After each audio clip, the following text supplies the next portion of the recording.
laqad adhallakum syahrun karim, syahrun azim. Itu ucapan dan khutbah yang pertama yang Nabi kita sampaikan, yang Nabi kita ucapkan pada hari yang terakhir daripada bulan Sya'ban. Hada wabillahi taufiq. Bismillahirrahmanirrahim. Kita baca 10 hadis. Sudah tahu di mana letaknya? Yang terakhir sudah habis. Yang belum hadis Sayyidina Abdullah ibnu Umar. Kita dulu melangkah. Hadis kumpulan hadis yang diriwayatkan oleh Sayyidina Abdullah ibnu Abbas. Bismillahirrahmanirrahim. Alhamdulillahirabbil alamin. Sallallahu ala sayyidina Muhammad wa ala alihi washabihi ajmain. Dalam 20 menit. Besok malam baru kita baca kitab Al-Adabul Mufrad. Lepas maghrib kita baca kitab 10 sahabat. Dan lepas isya kita akan membaca kitab Al-Adabul Mufrad. Syekh, kelamaan. Kalau sampai pukul 10.30 sampai pukul 11 baru selesai. Dia tidak tiap malam. Setakat 5 malam ya, sedikit mujahadah. Bola dunia pada waktu itu lepas pukul 10 malam pun kita nonton 1,5 jam. Lepas itu tahajud bangun lagi. Muslimat tak ikut kan? Nonton tak bola Brazil dengan Belanda.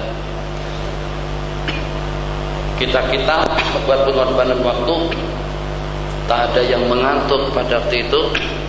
Sehingga bukannya setakat selepas maghrib, juga selepas pukul 10 dan begitu menyusul pukul 2.30 pagi dengan pemain-pemain dunia yang menghibur manusia di permukaan bumi Allah, yang dengan kumpulan tersebut sanggup untuk mencemarkan waktu kesempatan ibadah umat manusia dan kaum muslimin di seluruh dunia secara khusus. Tercemarkan waktu munajat, waktu at-thulusul akhir, sepertiga malam yang terakhir, yang sehingga dengan kita diikut sertakan oleh mereka untuk menggunakan waktu tersebut bukan kepada satu perbuatan haram, akan tetapi dengan kita telah mencemarkan kemuliaan waktu sahur atau dengan waktu sepertiga malam yang terakhir, yang pada saat itu seruan Allah Jalla wa'ala tidak ada yang mendengar.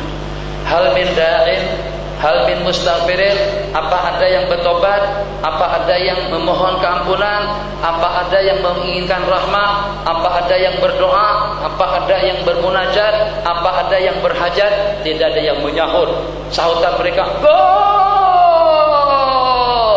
Tuh beberapa malam, tidak kurang daripada 1 bulan lamanya, dengan masyarakat dunia atau dengan penduduk dunia disibukkan dengan 1 biji bola yang namanya Ka'sul Alam, yang direbutkan itu adalah piala dunia yang bergilir. Apa untungnya kita sejak 1 bulan yang lalu, saat ketika dengan kita menyita kesempatan waktu munajat kita kepada Allah berhari-hari, berbulan-bulan dan bertahun-tahun. Jarang-jarang sekali dengan kita boleh istiqamah bangun pada waktu sepertiga malam yang terakhir. Tapi pada bulan 7, pada bulan 6 yang lalu, ternyata dengan kita berjaya untuk bertahajud bersama kumpulan dari Belanda, Prancis, Jerman, Spanyol dan lain sebagainya. Bismillahirrahmanirrahim. Hadis yang pertama, iman yang kokoh akan mencegah seseorang daripada kemaksiatan. Situ, hadis yang pertama. Bismillahirrahmanirrahim. An Ibnu Abbasin radhiyallahu taala anhuma qala Rasulullah sallallahu alaihi wasallam, la yaznil abdu hina yazni wa huwa mu'min, wa la yashrabul khamra hina yashrabuha wa huwa mu'min, wa la yasrik wa huwa mu'min, wa la yaqtul wa huwa mu'min. Ada 4 perkara dosa besar yang Nabi kita sebutkan di dalam hadis di sini. Nabi kita menyatakan tidak akan mungkin seseorang mukmin itu akan terbabit dengan perbuatan maksiat, tidak akan mungkin terbabit dengan pembunuhan, ataupun juga dengan meminum khamar, ataupun juga dengan berzina, ataupun juga dengan mencuri, kalau pada saat dia beriman, percaya kepada Allah, wa huwa mu'min. Ada dengan sebagian ulama mengatakan kalau pada waktu dia dalam keadaan kamilan iman, dalam keadaan iman yang sempurna, Masya Allah, tabarakallah. Jadi kalau kita tafsirkan secara zahir hadis, Nabi kita menafikan iman kepada orang yang berzina. Tidak beriman orang yang berzina, tidak beriman orang yang membunuh, tidak beriman orang yang mencuri, dan juga tidak beriman orang yang terbabit meminum arak, khamar atau minuman keras. La yazni zani hina yazni wa huwa mu'min. Jadi pada saat dia sedang terbabit dengan salah satu daripada perkara-perkara besar tadi itu iman sudah tidak ada pada dirinya. Jadi seolah-olahnya iman itu seperti pakaian. Yang pada waktu dia minum, yang pada waktu dia membunuh, yang pada waktu dia berzina, iman telah tertanggalkan daripada dirinya.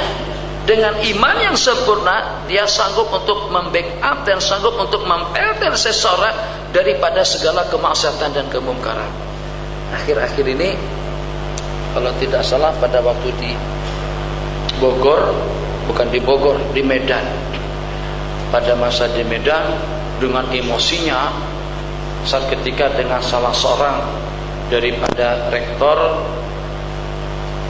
salah satu perguruan tinggi di Medan, yang itu adalah merupakan organisasi yang ketiga yang terbesar setelah NU dengan Muhammadiyah, Al-Wasilah nama persatuan atau juga nama organisasi itu, melontarkan beberapa pertanyaan yang kata dia itu menjejaskan akidah umat Islam dalam peristiwa Al-Isra wal Mi'raj yang telah kita rayakan bersama sejak pada beberapa minggu yang lalu.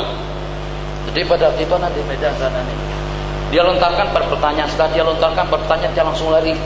Tapi sebelum lari mendengar ulasan dan jawaban daripada anak.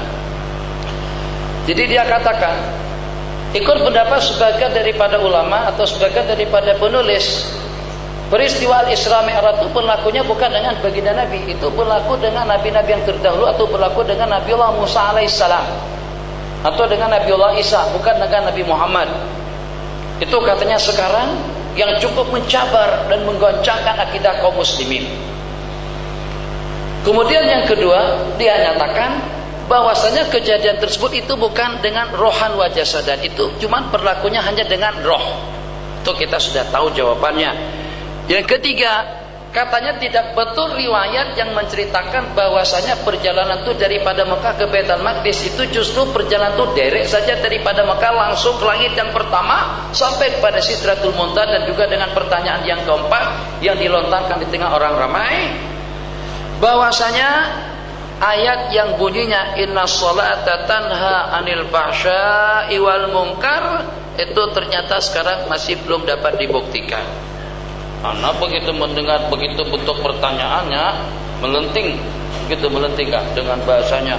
Anak tak tinggal diam pada pihak, walaupun bapak profesor dan sebagai rektor yang ada 7.000 pelajar mahasiswa mahasiswi yang mengaji di perguruan tinggi itu. Jadi pada waktu itu saya mulai dengan jawaban yang pertama. Saya katakan yang ditanya pada masa itu pada pakar itu tuh siapa? Yang bercerita tentang perjalanan Isra wal Mi'raj itu siapa? Yang ditanya siapa? Yang menjawab juga siapa? Yang diolok-olok juga siapa? Tidakkah yang menceritakan tentang kejadian tadi itu adalah Rasulullah SAW? Dan yang memberikan jawaban dengan pertanyaan-pertanyaan daripada mereka, Sitana Baitul Maqdis, macam mana suasana dan keadaan Baitul Maqdis, pintunya macam mana, tingkapnya macam mana, di sekitarnya macam mana, keadaannya macam mana. Yang ditanya adalah Rasul, dan yang menjawab juga Rasul. Jadi macam mana dengan umat Islam akan goncang akidahnya seketika dengan kita mendengari sejumlah lebih daripada 40 riwayat yang menceritakan tentang Al-Isra wal Mi'raj, dan diperkatakan itu akan menggoncang akidah umat. Kemudian beralih kepada masalah sembahyang yang keempat. Dia sudah tak tahan lagi mendengar bahasanya, sebab dia juga mempertanyakan seperti memberi. Akhirnya dia jawab dengan bahasa yang sama. Tak betah, tak boleh bertahan lama, dia pun tinggalkan majelis. Anak katakan memang seperti itu. Jadi memang seperti itu. Kadang-kadang dengan seseorang pada waktu melontarkan pertanyaan hanya setakat ingin membuat kita jadi risau dan gundah saja, tapi tidak mau tahu bagaimana dengan hakikat yang sebenarnya. Sembahyang yang kita laksanakan sekarang dengan bahasa laptop. Tadi beberapa kali diijazkan